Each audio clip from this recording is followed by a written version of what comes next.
Adriana, mucho gusto, muchas gracias a todos los que ven este video. Yo soy el doctor Carrera, soy pediatra, tengo un canal de YouTube pediátrico y hoy me tocó la fortuna de hablar con Adriana, que nos va a platicar la historia que ella tuvo con respecto a la donación de órganos. Y bueno, pues, ¿cómo ves, Adriana? Si nos vamos al grano, al respecto Está bien, del así asunto. me Oye, gusta, doctor, hasta parece noticiero. exacto. Oye, no, platícanos ¿qué te sucedió, Adriana? ¿Qué te llevó a esta situación de donación de órganos? Mira, la verdad es que justamente van a ser 20 años ahora en septiembre, bueno, son ya 20 años. Ok. Estábamos tranquilamente, hicimos una cirugía de anginas al segundo de nuestros 3 niños, hicimos una cirugía de anginas donde lo único que buscábamos era recuperar la salud, quitar tanto antibiótico de la vida de nuestro Alejandro.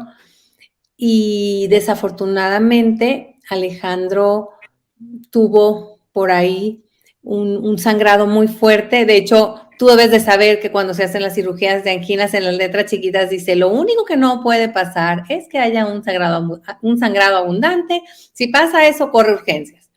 Entonces, pues cuando leímos las letras chiquitas fue como que, ay, sí, un trámite, ¿no? Sin embargo, cuando empezamos a ver esa cantidad de sangre que salía por la boca, me dice mi marido, gorda, vámonos. Salimos corriendo al hospital, llegamos, lo lograron estabilizar. Sin embargo, pues el Ale había perdido tanta sangre que nos dijeron que lo tenían que transfundir. Lo empezaron a transfundir, lo iban a dejar en terapia, no lo iban, lo dejaron en terapia intermedia. Ahí me quedé yo con él. Luis, mi esposo, se fue a casa porque teníamos a los otros 2 niñitos con mucha diarrea y vómito. Sí, teníamos el paquete completo. Pero yo estaba en paz, o sea, yo estaba en paz porque yo estaba segura que pues la vida de Alejandro estaba en el hospital, estaba controlado, lo iban a pues, nada más estabilizar. Eh, y de repente a medianoche me dice, mami, y voltea y vuelve a salir una cantidad de sangre que te mueres de la boca. Yo nomás me acuerdo cómo grité, ¡ayuda! Entonces en eso veo cómo entra una enfermera, mete en el carrito y empieza a gritar. No había, desafortunadamente, no había un doctor en terapia intermedia ni en terapia intensiva en ese momento en el hospital. Estaba una doctora que de verdad, hoy por hoy, si por ahí nos escucha, gracias porque intentó salvarlo. Yo estaba ahí, eh, pero lo único que dijo fue está en paro, y las bocinas me aturdían porque yo nomás oía código azul, habitación, no me digas cuál era la habitación porque no me acuerdo, o sea, lo único que truenda mis oídos es código azul. Vi cómo trataron de resucitar a mi Ale, pero también vi cómo se le pusieron los ojitos en blanco. Me sacaron a la fuerza, yo no me quería salir ni separar de él, pero se lo llevaron. Me salí yo a la salita, le hablé al pediatra, le hablé al cirujano pediatra. Hay mucha sangre, está en paro, vengan, hagan algo, le hablé a mi esposo. Empezaron a llegar todos como por goteo, entraron a quirófano, en quirófano lograron controlar la hemorragia, pero había sido mucho tiempo de paro, había sido mucho tiempo en el que el Ale, pues, había perdido mucha sangre y yo creo que por más que hubieran intentado los doctores, la misión de vida de Ale ahí estaba llegando al inicio de, de que su misión de vida se diera realmente, ¿no? O sea, uno piensa que la misión de vida es durante la vida, pero yo creo que realmente la misión de vida de Alejandro justamente empezó al morir, justamente empezó en ese momento en el que Ale presenta la muerte cerebral tras el sangrado. Y no es fácil, Doc, no es fácil que lleguen los doctores que te digan vamos a quirófano, no es fácil que lleguen los doctores que te digan todo va a estar bien, no es fácil que lleguen los doctores y, y que cuando tú les preguntes, ¿pero se puede morir? Y que ellos al unísono te contesten, sí, sí se puede morir, es como, espérame, pero si tú me dijiste que lo estabas estabilizando, pero si tú me dijiste que no había ningún riesgo, pero si tú me dijiste que todo iba a estar bien. Y en eso te dicen, perdió mucha sangre, estuvo el paro, y esperas esas famosas 72 horas para que el cerebro desinflame, para que vean qué tanto daño hay. Y me acuerdo muy bien que un doctor me dijo, reza mucho porque yo sí creo que puede haber un daño cerebral importante. Y tú no quieres a tu hijo así. Y yo le decía, ¿qué? Me acuerdo que hasta le pegué, o sea, le di un trancazo al doctor y digo, amigo nuestro, por supuesto. Dije, estás loco, le dije, ¿cómo crees? Y me dijo, Adriana, tranquila. Al rato se acercan a mi marido pasando las famosas 72 horas, le hacen un electroencefalograma a Alejandro, el cual ya era plano. A mí no me habían dicho que ya habían hecho un electroencefalograma y estaba plano. Y ahí es cuando se acercan a mi marido a pedirle los órganos. Nos dicen que tienen que hacer un segundo electroencefalograma para confirmar que hay muerte cerebral. El Ministerio Público en aquel entonces así lo solicitaba. Y cuando se acercan a decirte, en realidad fue mi esposo el que se acercó a decirme, gorda, que si queremos donar los órganos, yo le dije, pero ¿cómo se atreven? O sea, ¿cómo se les ocurre pedirme los órganos de mi hijo? O sea, tienen que luchar hasta que se apague. ¿Por qué? Pues porque cuando una persona tiene muerte cerebral, está intubada, está en un cuartito de terapia intensiva, tú lo sientes calientito y no sé si todas las personas que nos están oyendo hoy, Tu hijo, o sea, pero no, y además un muerto yo lo concibo como una persona helada, no una persona calientita. Y mi Ale estaba calientito, o sea, yo me acercaba a mi Ale y le tocaba aquí su naricita, su carita, y mi Ale pues estaba calientito, no me podían estar diciendo que estaba muerto, si para mí los muertos están helados y tiesos, ¿no? Mi hijo estaba calientito y yo podía sobarle su manita y podía sobarle su carita y yo lo veía vivo. ¿Por qué? Porque yo en aquel entonces no sabía que muerte cerebral era igual a que ya había fallecido. El término muerte cerebral, y ahorita ojalá no lo puedas aclarar, Doc, ¿qué es el término muerte cerebral? ¿Cómo podemos llevar a más personas a que entiendan que muerte cerebral es igual a que el paciente ya falleció y que tenemos una gran oportunidad, como la tuve yo, de decir sí, como tuve esa grandísima oportunidad de entrar en mí cuando mi marido me dijo, con todo y el enojo, con todo y la rabia, con todo y la confusión, con todo ese tsunami que sientes, y afortunadamente, y lo digo con mucho cariño para mi esposo, siempre le he creído, o sea, estoy casada con un hombre que siempre he considerado sensato, sabio, bueno. Entonces cuando él me dijo, gorda, tenemos que donar, fue como, si él ahorita está pensando y está diciendo eso, yo lo tengo que seguir porque yo estoy muy confundida. Yo estoy aferrada a que mi hijo viva, porque eso es lo que se aferra a una mamá, que no entiende que es muerte cerebral. Y pues no sé si sea buen momento para que nos los expliques, doctor. antes que eso, Adriana, bueno, me dejaste en shock, digo, No. porque la verdad es que al ser doctores, también, como hace rato platicábamos, la gente piensa que como somos fríos, ¿no? Y no, vivimos eso bien de cerca. Y bueno, la verdad es que tu historia es de las historias que, pues, en general, pues nadie como papá quisiera vivir, ¿no? No.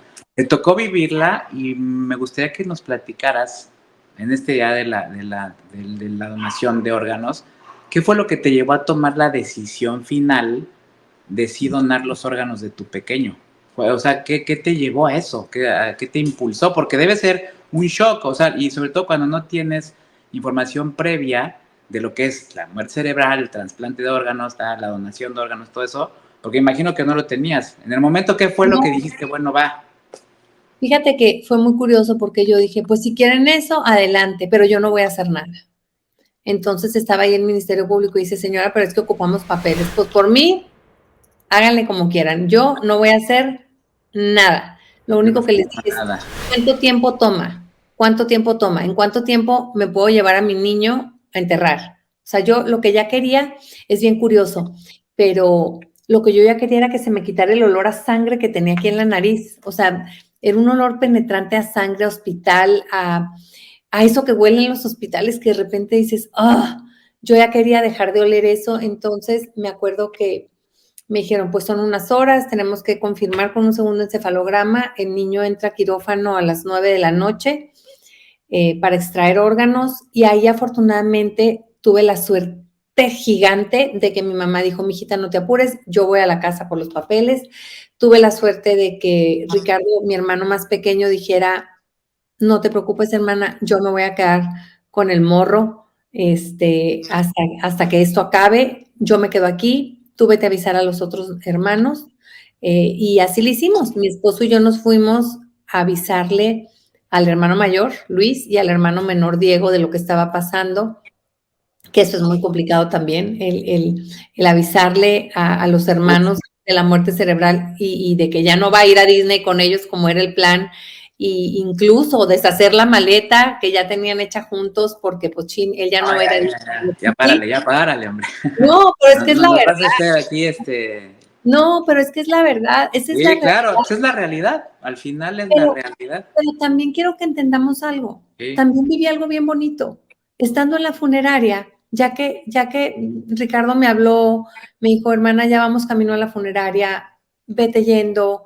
Y llegamos a la funeraria y me encontré con mi niño. Yo tenía mucho miedo de cómo me iba a encontrar a mi niño, porque por supuesto que hubo personas que me dijeron, es que cómo donaste, van a mutilar el cuerpo, cómo te lo van a entregar. Y yo decía, si mi marido me dijo que yo dijera que sí, era así. Tú me preguntabas, ¿cómo lo hiciste? Le creía a mi viejo. Okay. Le creía a mi viejo. Yo le creía a él que él ya había investigado, que él ya había preguntado, que él ya se había súper asegurado de que lo que estábamos haciendo era una decisión correcta. Oye, y en base a la donación que pudo hacer tu pequeñito y tu familia, ¿supiste después, digo, para que la gente que nos ve se entere de esto, supiste después los logros, o sea, es decir, la magnitud de vida, de energía que esparció tu hijo? O sea, ¿supiste a qué casos Fíjate que donó los no órganos? podemos saber exactamente ni el nombre ni el Ah, no lugar. se puede. Ok, No, no sabía. No sabía.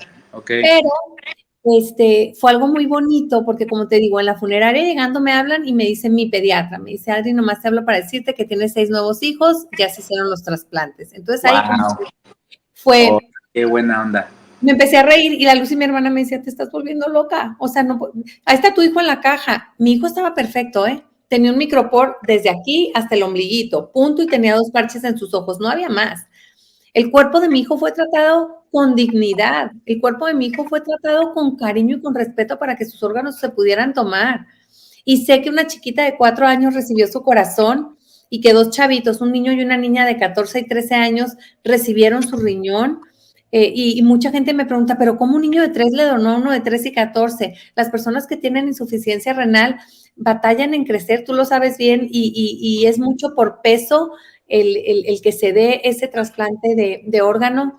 Nos enteramos que las córneas de nuestro hijo se fue para un señor que tenía 33 años, 40 años, y mi marido tenía 33.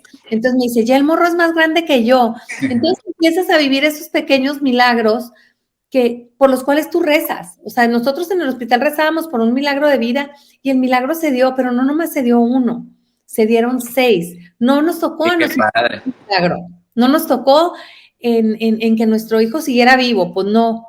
Pero la misión, o sea, al final, ¿sabes qué? Me gusta esto porque al final es lo que creo que estamos aportando a la gente, tu personalidad, que yo creo que eres una persona muy espiritual y que es un nivel de evolución muy fuerte, evolución mental, al reconocer que al final todos venimos a este mundo a una misión, ¿no? Totalmente. No importa tu edad, al final los niños también desafortunadamente mueren los adultos, un recién nacido, todos morimos. Todos tenemos, y yo estoy muy fiel a esa creencia, que todos tenemos una misión de que el universo que Dios nos dio para el momento pequeño, largo o corto, que siempre es pequeño, al final la vida es muy corta, que estemos en esta vida. Y qué padre que pudiste entender rápido, bueno, no sé, creo, que pudiste captar ese rollo, ¿no?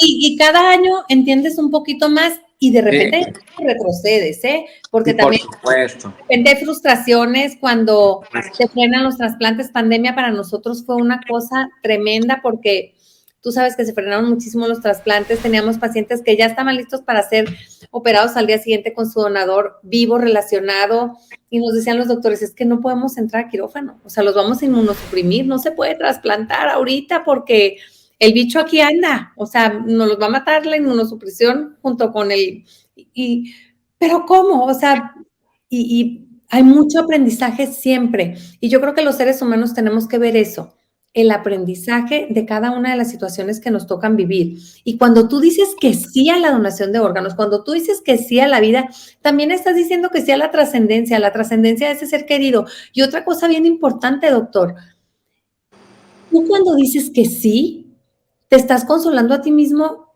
en un corto, en un mediano y en un largo plazo. ¿Por qué? Porque sabes que lo que servía de tu chiquito sigue ahí, su huella sigue ahí. Él ya no puede estar aquí porque él ya estaba muerto. Muerte cerebral es igual a que ya falleció. Él ya había trascendido. Qué bonito que su trascendencia fuera también a través de otras personas, recibiendo esos órganos. Y yo siempre les he dicho, si por ahí siguen y me escuchan, ustedes que saben que recibieron el órgano de Alejandro, sean buenos. Sean buenos porque la vida ya fue buena con ustedes. La vida ya les dio esa segunda oportunidad de vida. Sean buenos. Y yo creo que ahí existe, en este mundo, imagínate cuántas más buenas personas necesitamos y si van a ser trasplantadas, pues más buenas porque saben que ellos mismos tienen su propia misión de vida, ¿no? Perfecto. Oye, Adriana, ¿qué podrías dejarle a la gente como enseñanza? Porque al final, también en pediatría, o sea, es muy difícil tu historia, o sea, nada más de escucharla, hay muchas, y perder un hijo, y lo digo así con todo respeto, debe ser uno de los dolores más fuertes que puede pasar una persona. Y también el hecho de donar los órganos de tu hijo, pues debe ser una decisión también bien difícil para todo tipo de mentalidades que hay en el mundo al final, ¿no? ¿Tú qué podrías decirnos a la gente que está viendo este video respecto a la donación de órganos en niños? Bueno, en general, ¿no? Pero ¿qué conclusión podrías darnos? Que nuestro hilo de inicio y de fin de la vida ya está. Desde el momento que llegamos a esta vida, ya tenemos la rayita del final pintada. Lo único que tenemos que hacer es ser parte de ese espacio-tiempo de la vida de otras personas. Si a ti ya no te va a tocar, sí le puede tocar a alguien más.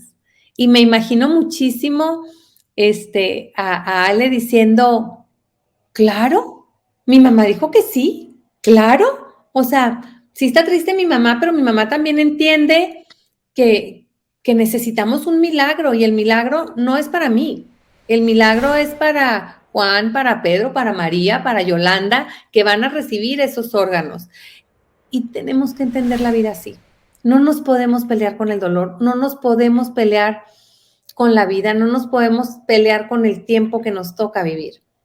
Tenemos que dejar fruto en ese tiempo que nos toca vivir. Wow, qué bonitas palabras. La verdad es que qué padre que pudimos hacer esta llamada, este video, porque yo aprendo otra vez. Ay, qué lindo. La vida, como sea, te va dejando enseñanzas. Hoy fue un día de mucha enseñanza también para mí, por tu experiencia, por tus palabras. Y creo que también a la gente, tus palabras pueden inspirarlas mucho. Muchas gracias, muchas gracias. Hombre, gracias a ti y que haya más personas que digan que sea la vida en pediatría, en adulto, en lo que sea. Tú ayúdanos, Doc, porque mucha gente te escucha y el que tú hables de la donación de órganos como ese acto de amor, ese acto voluntario para salvar vidas de otras personas, nos ayuda a tener una humanidad más linda que tanto se necesita hoy. Claro que sí, así lo haré, así lo haré. Muchas gracias, Adriana. Bendiciones, hasta luego. Saludos a todos. Igual. Bye.